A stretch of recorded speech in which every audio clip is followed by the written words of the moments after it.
இவர்கள் உன்னை பற்றி கூறுவது உண்மையா என்ன? சொல்.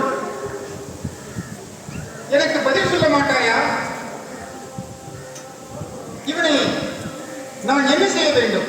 சிறுவையிலேயும் சிறுவையிலேயும்.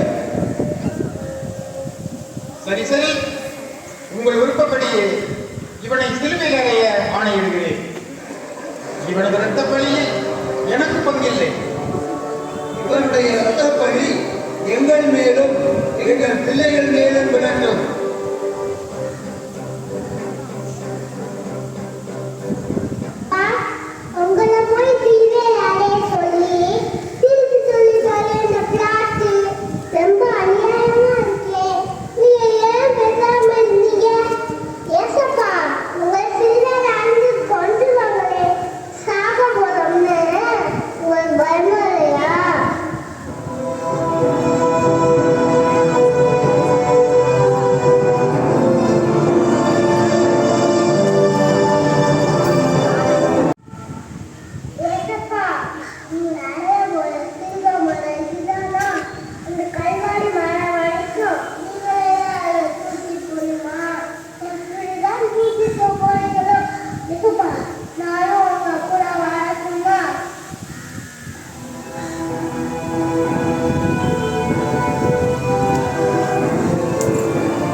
Yeah.